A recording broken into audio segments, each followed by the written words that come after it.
Hey everyone, welcome to episode 232 of 15 with Andy, Randy, and Jeff. Here's to hoping you've all recovered from whatever level of election year stress that has piled onto the already unusual load that all of 2020 has heaped into our lives, begrudgingly at some point. I'm hoping you caught Andy's Election Day message that went out through many channels, including a reading by yours truly on last week's podcast.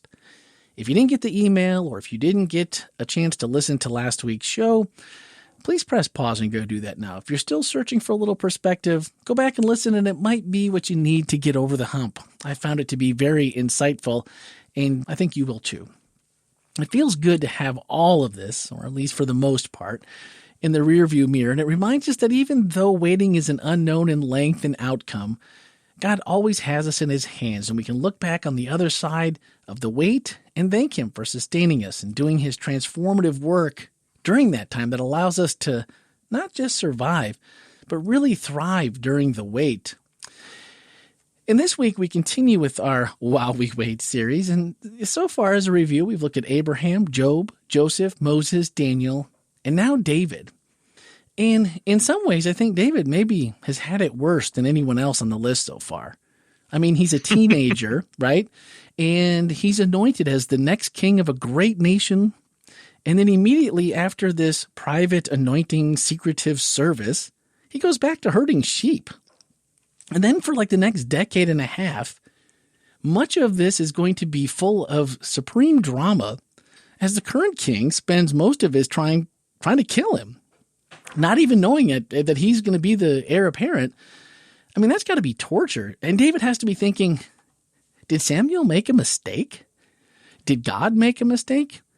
Andy, why anoint him so early and secretively if the time is only going to be spent for Saul to be throwing spears at him and taking his army of special forces to chase him down? Why anoint him so early? I just don't get this. Well, I don't really know, but but my guess would be that you live your life different with a sense of calling. Okay. So if there's this sense of God's hand on you, that there's a sort of a marked out future for you, that you have the sense of purpose as well, that enables you to go through. Let's just pretend that he hadn't been anointed to be the next king, and Saul had still needed a harp player, and he had gone to play the harp for Saul and gone and killed Goliath. If he'd done all these things without this sense of calling, there could have been temptations and opportunities for engrafting into Saul's kingdom.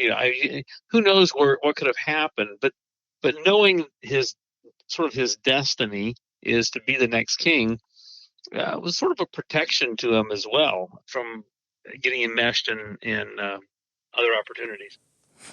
Yeah, that's a good one. I hadn't really thought of that, because I was thinking to myself, was somehow this involving all the players and all the drama and, David and Jonathan and all this, was this to teach him skills that are going to make him a better king? Or was it something that was to confront Saul with more than just the words of Samuel saying, here's your shortcomings as a king, and guess what? God's going to take this away from you. He's chosen somebody else to follow you, and your kingdom is not going to endure. And then to see what Saul does with that in the meantime, is this a test for Saul as well? Yeah, I mean that's very much could be very much the case. That whole waiting on his side. Sure. But I really think this is oftentimes when a person you've met a kid who said, I'm going to be this, or I'm going to do this, and they really are bent toward it, and it directs their whole feeling. It directs their collegiate years. It directs their postgraduate years. If there's clarity, they have this dream, vision, hope, destiny in their head. Yeah. As I started to think about this whole time of David kind of playing chess with Saul, so to speak, about they're together, they're apart. He keeps trying to kill David. We have these these instances where he's in the cave, not napping, but relieving himself, as you mentioned on Saturday. If you were live in person at the church, I got a good chuckle after the kids video that he was relieving himself by taking a nap. And I'm thinking, that sounds really good right now, a nap. As adults, maybe that's the way we should look at this. But all these instances where David seemingly learns something about God that maybe he didn't understand before, but all of a sudden it's just like this instant where he says, no, this isn't the right thing to do. And he's even sad or upset that he would have taken and cut off part of his royal robe. And yeah, where does that come from? Is that the Holy Spirit working on him? Because it seems like, because the rest of us are reading that going, man, he could have taken him out right there. Life would have been so much more simple. And walks out of the cave. Saul walks in the cave, and David walks out of the cave, and all the soldiers make him king, and they all live happily ever after. Right. How does that change the story of what we would know then? I read Andy Stanley's new book on Sunday, and one of the questions in his 5 questions to ask as you try to make decisions, kind of making better decisions, is what story do you want to tell? What story do you want to tell? And so when David's kids are asking him down the pike, how'd you become king, Dad? Well, I killed the former king while he was, going to the bathroom, and, I sort of stole it from him kind of thing, as opposed to, because he didn't know how it was going to come out. David had no idea how God was going to move him into the kingdom. Sure. He just knew that he was supposed to be the next king. And maybe this is God's will, that he's just being handed this, he's handing Saul to him. But if we use in making these decisions about our lives as we move along, what story do I want to tell? Do I want to tell a story of making some decisions that now are embarrassing to share, or do I want to make decisions that I can hold my head up and say, yeah, this is what I decided to do. It didn't make any sense at the time, but I felt like it was the right thing to do. And sure enough, now looking back, this was the right thing to do. That's pretty good if you think about it, because it can be very difficult. Like you said, David knew that, yes, I'm going to be the king. Obviously, he had been anointed, but it almost seems like the circumstances maybe helped in that way, coming to just starting to think about it, that, it's done in private, like you had mentioned during the message, that had it been done a different way, Samuel and David would have been marked men from the get-go. Not that it didn't seem to make a whole lot of difference about how things turned out for David. It took a little while. It took a little while to chase David, but right. Yeah. David still ends up being a marked man for the majority of this. But for him to then, the narrative is almost written that if, like you said, if you make a good decision, look at the story you get to tell, versus the other. Because it just seems like, God choosing this unknown shepherd that is not the most beautiful, even of his family, of his brothers, probably not the most kingly of all of his brothers from what we would see on the surface. And, what does that say about Saul? Because Saul was everything you could ever want on the outside as a king to be, right? Right. And that's part of the challenge, is Saul's kingliness may have been part of his downfall as he became more self-sufficient, versus God-sufficient, thought he was powerful enough or handsome enough or big enough or whatever to handle things as well. Well, yeah, I love the quote that you used from Chuck Swindoll when you were talking about that, because I thought, even out of all the things that we can take away from this story, this really seems to bring home a lot of our shortcomings. You said, or Chuck Swindoll said, when we look for people to admire, when we choose our role models, our heroes, we are often swayed or impressed by things that are cause for boasting. We want the beautiful people, the brilliant people, the successful people. We want the best and brightest. We are terribly enamored of the surface. The superficial impresses us much more than we'd like to admit.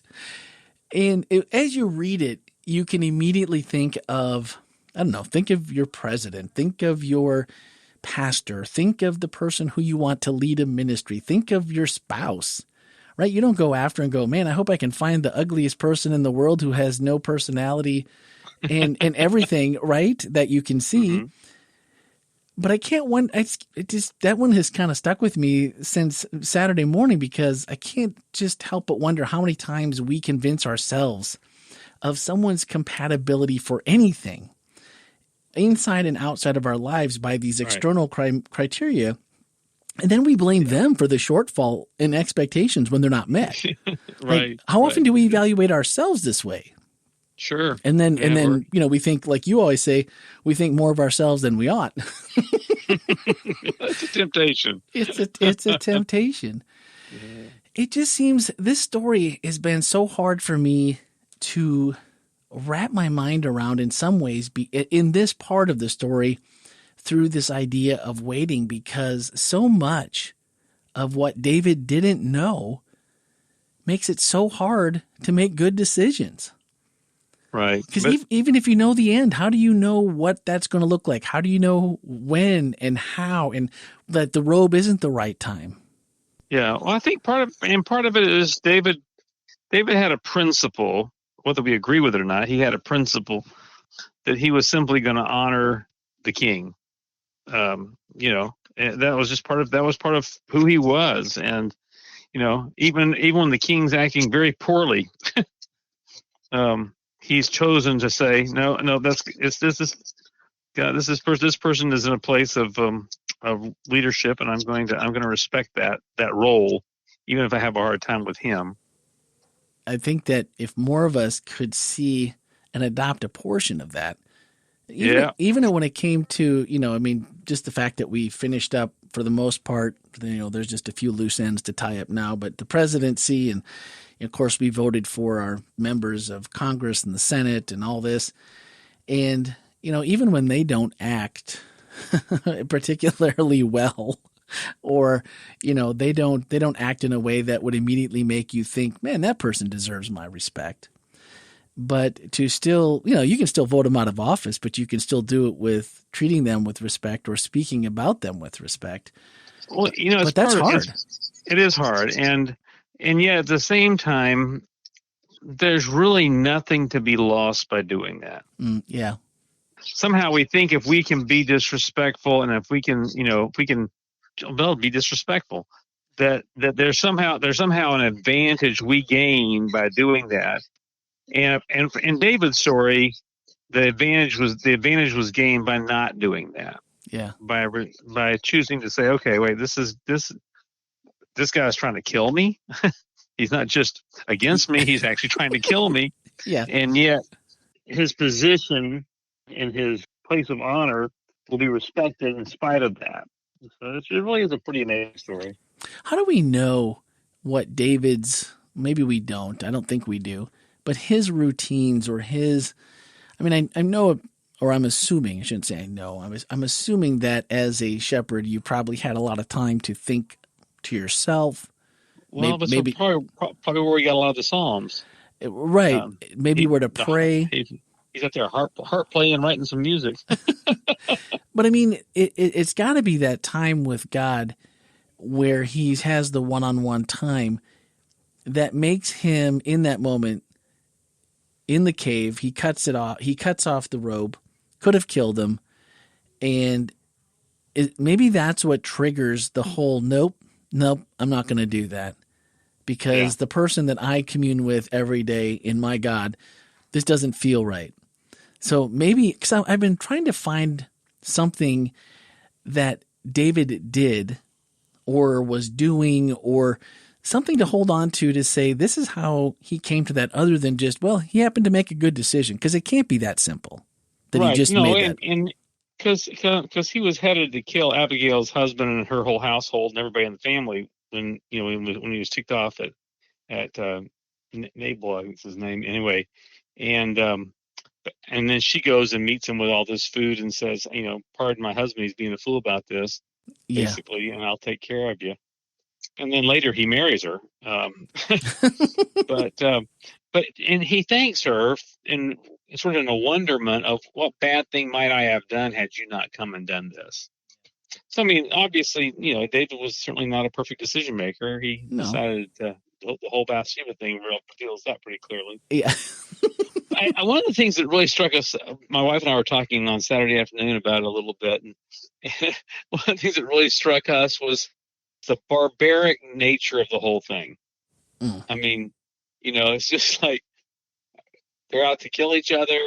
They're, cut off the head, and just the whole this very barbaric period of gang warfare there. And yet it still comes out to be a positive. And I just love that fact, and I'm holding on to it now, that what kind of story are you going to tell? And how much more proud are you going to be just in yourself, let alone, I know that God would prefer us to make these decisions and then to be able to say, yeah, look at, like he told Satan with Job, look at what my person Job here, look at my guy Job. Well, and I think as we step into this next chapter in the political history of our country, how to react, how to conduct ourselves, and those decisions we make will be part of our story and how we tell that story. That story's being told every single day. And there's days when you don't have a good day and you think to yourself, oh my goodness, that's bad. That's bad. And all you can do is go back and apologize when you don't have a good day. But it still leaves a legacy that is going to be there. So I think we sometimes don't see this because of the fact that, like you said, this was a little more barbaric. It wasn't like you just disagree and, eventually I'm going to be king and whatever. It's, he's out to kill him. And this is not multiple times. I mean, this is ongoing thing for over a decade. And so it's hard. It should be easier for us to just take smaller things. Yeah. But Jesus' call to us is a pretty dang high bar. When he says, don't just tolerate your enemies. Right. We talk about tolerating people, and toleration is a big deal these days, but the Bible doesn't say tolerate your enemies. It says love your enemies, which is a very active, engaging, self-sacrificing, giving of yourself word. And are you sure that's a good translation? Yeah. I mean, you're the Bible guy. You've studied the Latin and the Greek and all this. I mean, are you sure that's what it says? If you think about love your enemies and then just go read 1 Corinthians 13, and each of those things are what you're supposed to do for your enemy, it's Jesus' bar is a pretty high bar. Yeah, it and is. It should call us to do a self-check when we're engaged in our treatment of people, period. Yeah. And to go back and say, wait, am I treating this person with love? Because Jesus said, hey, this is how people are going to know you're my disciples. It's not your theology you hold. It's not the beliefs by the number that you can rattle off and know. What's going to identify you is whether you're my disciple or not, is the love you have for each other. And so it's a really great thing we can do while we wait. We can learn to love everybody. Well, speaking of that, this week, I just want to say the takeaways, you outdid yourself this week on takeaways because there was not one of them that I wanted to pick. I'll just go there because every one of them was like, oh boy, that's a tough one. That's a tough one. That's a tough one. So if you haven't looked at the takeaways this week, you can go online and catch them at wholelife.church under the sermon series. Of course, they're on Speaking of Grace every Tuesday night. You can find them in the show notes on that podcast. But this week for this show, I decided that the one we were going to use was how can you practice loving and honoring those you oppose or disagree with who are in positions of God-given authority. And boy, I'm going to tell you something, Andy, this is not something I'm good at. Authority it's just not. Authority has never been my strong suit. And this is probably, maybe for a lot of people, the hardest things we have to do is to succumb to authority when we disagree. Because, I mean, who instinctively says, let me love on someone who doesn't reciprocate, particularly if done in an overbearing or purposefully negative way, which is implied here. I have two separate thoughts on this. One is, I stink bad at this, and I probably always will. I wish I didn't, but I do. And the second is, I don't think there are many more dangerous people in the world than those with edicts from God. History has shown this to be pretty true, and even with the authority from God, when it's misused, needs to be accounted for their actions. So I'd say tough love is a form of love and honoring, right? That's right. So definitely. So for to accountability is it can be part of the journey. So I'm just saying, for me, maybe for people who have, we've all dealt with, they're going to take the low road. A little accountability and a little biblical counsel would be appropriate, but also humbling ourselves to say, you know what, that I had to have played a part in someone's actions to me this way.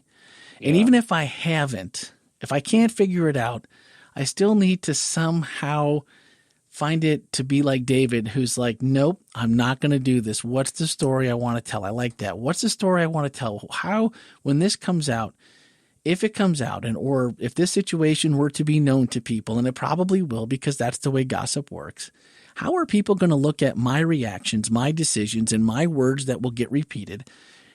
How are people going to look at me? And in turn, how are people going to look at God? Yeah. Because, man, every one of them this week was just tough. Oof. I was like, Andy is on his game with these takeaways. And this was the one that I'm like, well, maybe we can tackle this one. That's great. So what about you guys? I'm guessing someone outside of Andy and Randy and, someone's going to disagree with me here, probably. So please send us the way you'd handle this in your life, or how have you handled this in your life? As always, send a voicemail or text to 407-965-1607 or in an email to podcast@wholelife.church, and would love to hear your thoughts. Speaking of thoughts, our final thoughts are from the closing to Andy's message. Somewhere in there this past week, he said, I think some of the end time scenarios that are taught, times of trouble, persecution, etc. In all of these, like David, we know how the story comes out. David knew he would be king, and we know eternal glory will be ours, and that the promise has the power to enable us to be respectful towards even our enemies. And when you think about it that way, that's another part that just makes you go, oh, right. It doesn't matter so much because what happens here, if we have to default to just being love, that's hard. Whew. But if we know that story ends in triumph, just like David, he knew his was king, ours eternity. Hopefully that alleviates a little pressure and maybe removes a little uncertainty so we can approach even the people that just maybe grind on our nerves a little bit from a big picture perspective to live like we've already won because we have. And really that should make us want everyone else to win as well. So I'm hoping that I really like that. The promise has the power to enable us to be respectful towards even our enemies. We can do it. I think I can. I'm going to be that little engine. So something to work on. All right. We're still in this next week, are we not? We are. We actually have just worked to extend this series. Oh. It goes actually through the rest of the month. Nice. We'll go through. We'll talk about. I can't remember the titles, but anyway, this coming week comes to us from Isaiah. Ooh. Those that wait upon the Lord will renew their strength. Will mount up with wings like eagles. It's not a person. It's actually just a text this week. Oh, okay. So we'll explore what it all has to say for us. What it all has to say. I like that. Well, I'm glad that we're actually extending this because I think each one of them right now just seems like this part in history just seems so crazy and so much a part of waiting for, so many different things. This year, just like you couldn't add much more to it. Now I'm waiting for Thanksgiving. I'm pretty sure other people are waiting for Christmas already because the Z, for any of you locals, they're already playing Christmas music. It's barely November. Oh my. They're already playing 24/7 Christmas music, and that's just too much for me. But anyway, that's going to do it for this week. So as always, if you missed the message, go back. You can swipe up in today's show notes, and there's a link to Speaking of Grace, which is our message podcast each and every week. And also in those show notes of that show, it contains all of the takeaways for every single week that pertain to that message. So join us on Tuesday evening for that. And next week, 233 is going to be on Isaiah, or in the book of text from a book of the Isaiah. So guys, thanks for listening and have a great week.